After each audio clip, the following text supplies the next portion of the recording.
Welcome to Study Loop. This question asks us to fill in the blanks using the terms provided. So, within the cytoplasm, blank is synthesized from blank bound to blank. All right, well, what are we synthesizing inside the cytoplasm? Well, we're synthesizing protein. So, we're going to put down the letter for protein, which is G.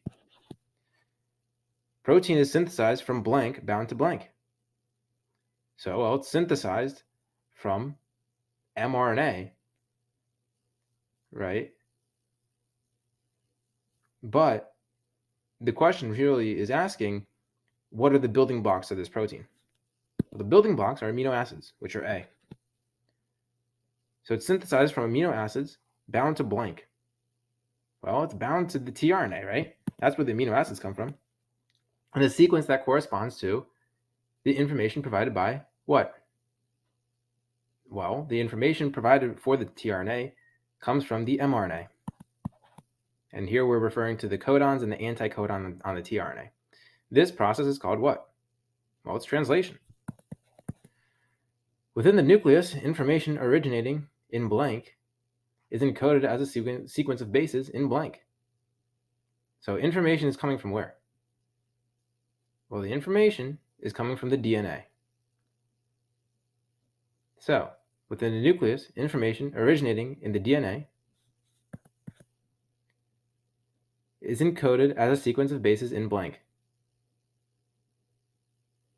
which is synthesized by the enzyme blank that is embedded in the blank. Okay. Well, the information originates in the DNA. It's encoded as a sequence of bases in the mRNA, which is synthesized by the enzyme RNA polymerase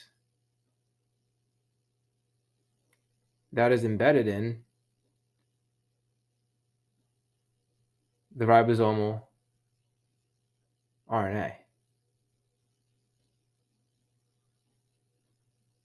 Well, it looks like there's an issue with this question in that it's missing the correct answer here. So the wording of it is off. It's supposed to say, within the nucleus, information originating in the DNA is encoded as a sequence of bases in the mRNA, which is synthesized by the enzyme RNA polymerase that is embedded in, well, it's not embedded in anywhere. Okay, so that's not correct there. This process is called transcription, D.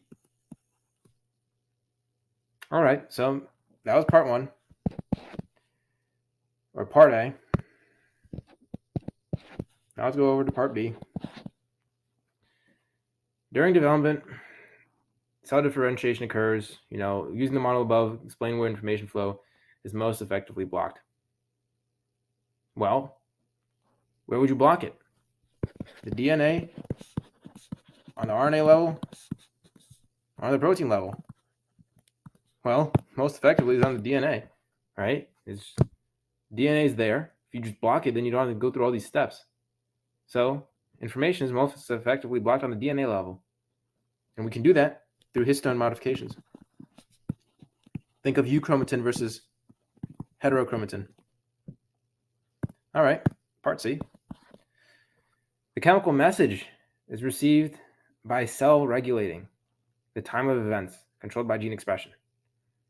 Where is information flow most effectively managed? Well, what do you think? Probably on the DNA level, right? Well, the thing is, if it's chemical message coming in, probably won't affect the DNA that much. So the next best thing is the RNA. So I would say on the RNA level, because you can control the expression of those RNAs and also the translation of those RNAs. That's the answer to this question.